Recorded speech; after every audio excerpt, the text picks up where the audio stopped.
Dave and the Giant Pickle was the fifth video. We started out with Where's God When I'm Scared, which was there were just three of us killing ourselves. Then we did God Wants Me to Forgive Them, and there were still, I think there were four of us, and we did that one, and we killed ourselves trying to make it, a little bit better. And then we did Are You My Neighbor, and then we did Rack Shack and Benny. And on Rack Shack and Benny, I think we were up to 6 people, and it was way too ambitious. It was huge with factories, chase scenes, the whole thing. Rack Shack and Benny, really almost killed us. So as that was winding down and it was time to write the next one, my only thought was, let's make it simple and silly. We did it in about 4 months, which I think it still holds the record for the most quickly completed show. Even though it's simple, the story still holds up. I was reading the story of David and Goliath, and it starts, when you get actually to the battle, it starts out, it says the two armies, the Philistines and the Israelites, were camped out on opposing hills, and in the morning, the armies would line up facing each other and would yell at each other. They would yell, and that's how they started battles back then. They would yell, insults back and forth at each other. And the first thing that popped into my head was the Frenchman from Monty Python and the Holy Grail on the wall yelling. And I thought, okay, that's, those are my Philistines. They're going to be, Monty Python Frenchmen. Why peas? I think it was just because I knew we could afford to do a lot of simple spheres. That would be relatively easy if we had to make a lot of them. Everything else is too complicated. Chris Olsen and I did the voices for the two up front P's, Jean-Claude and I don't know if we named him Christophe P or something like that. And then later Phil came in and started doing Philippe P, and then Jean-Claude and Philippe sort of, were the P pair. But yeah, Chris, I guess, had studied French or something like that, and I knew no French. But I have a gravelly French accent, so I did Philippe P. No, I did Jean-Claude P, not Philippe. Dave and the Giant Pickle was also the introduction of Larry's alter ego, LarryBoy. I am that hero! And I had an idea kicking around in my head for a Batman spoof where Bob would actually be Bat Bob and Larry would be LarryBoy. When we introduced LarryBoy for the first time, Larry is not feeling special at the beginning, and so he thinks that he has to dress up like a superhero to feel special. And then Dave and the Giant Pickle is about, God being able to use you no matter how little you are, or no matter, what you think your own abilities are. And then later Larry learns that, he's special just the way he is, but he can still dress up like LarryBoy if he wants to. LarryBoy's voice is a little bit different. I mean, it's not that easy to tell, but... Larry the Cucumber is, just kind of a little bit higher and, a little windier, I guess. And then LarryBoy gets a little gruffer, I'm LarryBoy. Say there, citizen. So it just a little bit more gravel in the Larry voice. And actually, the LarryBoy voice, I can do Larry all day, but I need like 5 gallons of water in the booth if I'm going to do LarryBoy, because it's really gravelly. David was a shepherd, and so we thought, okay, what vegetable should we use for sheep? No, wait a minute, that doesn't seem right.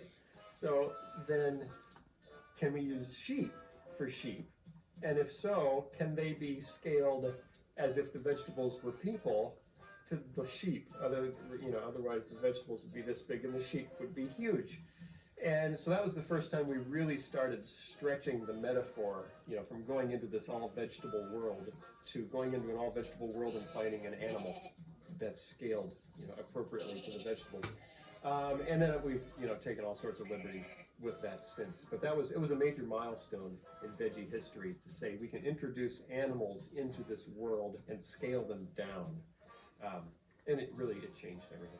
I love my lips! I Love My Lips, the silly song, has proven to be a favorite. When it started out, Mike came in and said, okay, I got the new silly song.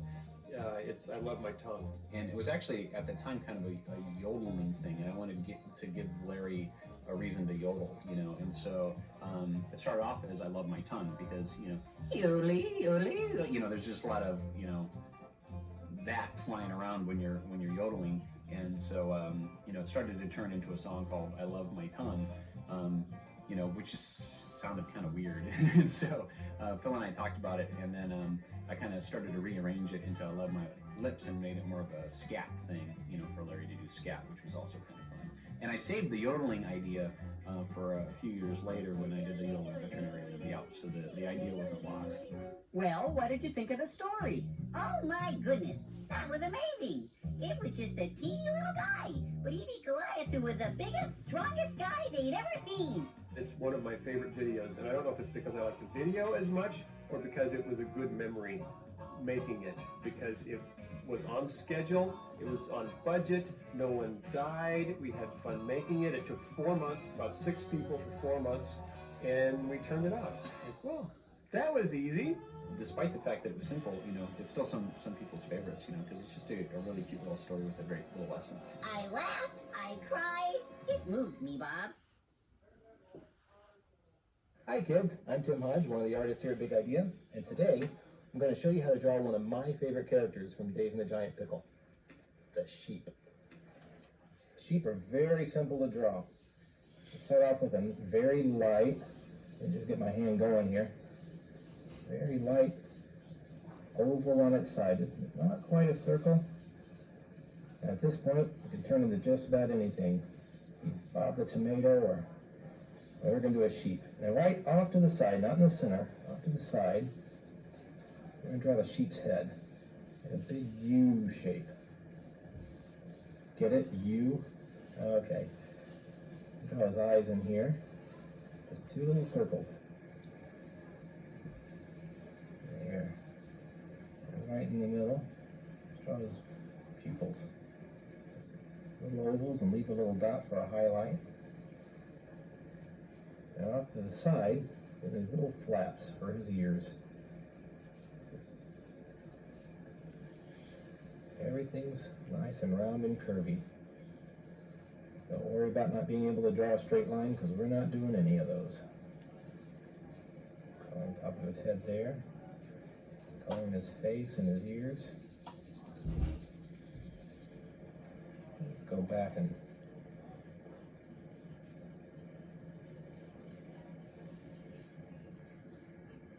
find the lines we like and darken those in.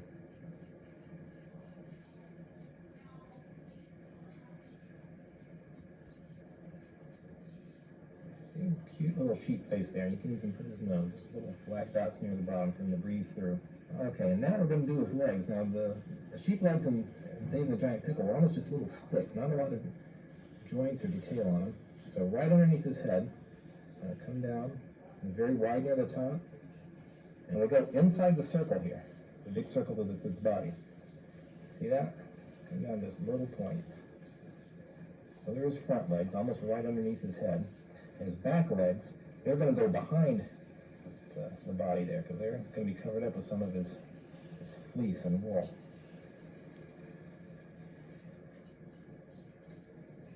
Now we're not going to leave his body just a circle like that. I'm going to go around here and draw big, soft, round shapes. Big, fluffy ones. Big ones and small ones. Big one up here, and then a couple small ones together. Making a big, fluffy sheep.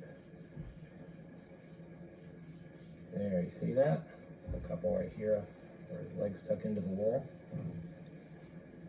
Yeah. Put a shadow underneath him because he's standing out in the hot, hot sun. And there you go. What a little David sheep. A very fun and easy character to draw. Hi everybody, Dave here. I've got a fun activity for you and your family to try. It's called umbilical cord, and it's all about how little guys can do big things too. Just like I did in Dave and the Giant Pickle. To play, you'll need a belt, a blindfold, some paper plates, markers, and some rope. We actually use dog leashes. You really need at least 3 people for this game, but you can have 10 or more. The more people you have, the crazier it gets. First, have somebody put a number on each plate from 1 to 10. Then, spread the plates out in the yard or in a big room. Don't put them in order, though. Now comes the fun part. Cut a piece of rope for each person in the group except the smallest person. Each piece of rope should be about 6 to 8 feet long. You ready? Then blindfold that person. They won't be able to see anything. Tie the ends of the rope onto the belt with each rope spaced out a little around the belt and put the belt on the smallest person in the group. It doesn't have to be the smallest person. It could be anybody. But I'm just trying to show you how little guys can do big things here. Then have everybody else grab a rope and stand in a circle around him or her.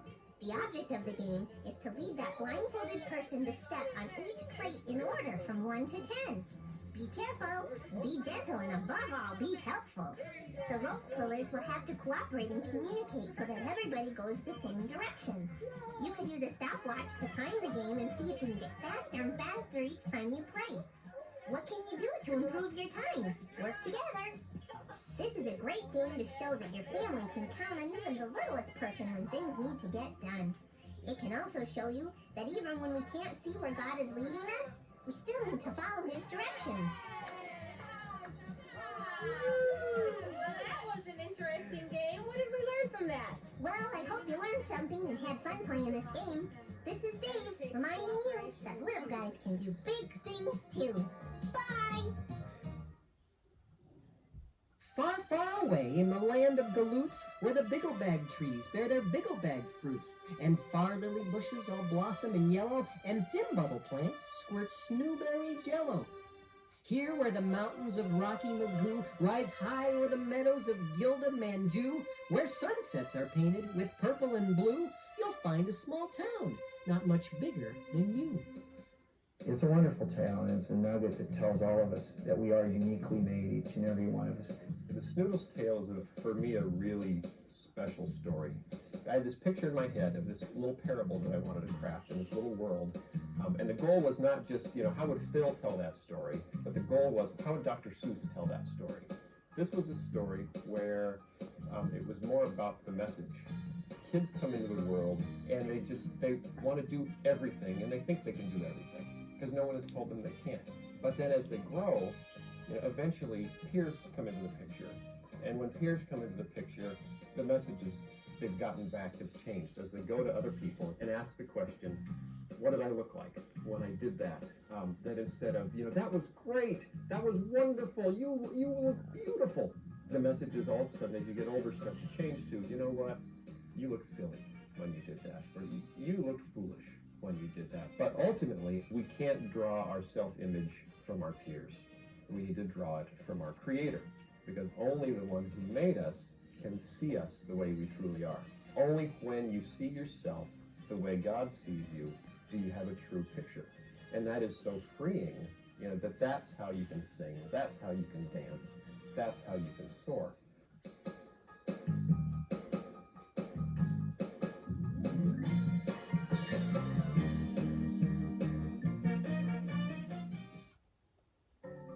Right now, we're working on a really fun story. It's called The Sumo of the Opera, and it's basically if you took the Mikado and Rocky and maybe tossed in a little WWF.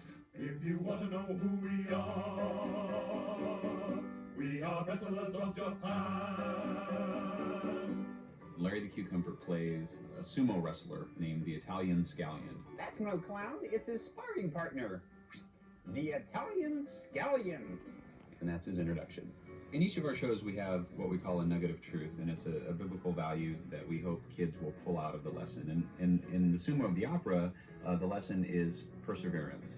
You never finish anything, unless it's a punchline. There's actually 3 stories in this. The Sumo of the Opera is the main story, and then we have a little silent film called Going Up, which is kind of a takeoff on the Three Stooges. And then we have a completely new story, which is told in a new segment we have called Lutfi's Fanciful Flannelgraph. And Lutfi is a sock puppet that's done by Khalil, the caterpillar. And we've got all these 3 stories plus a silly song, Schoolhouse Polka. Larry has an accordion and a lesson to teach about vocabulary, but all done in polka style, so it's really kind of fun. It's hilarious, and I think it's one of the best things we've ever done.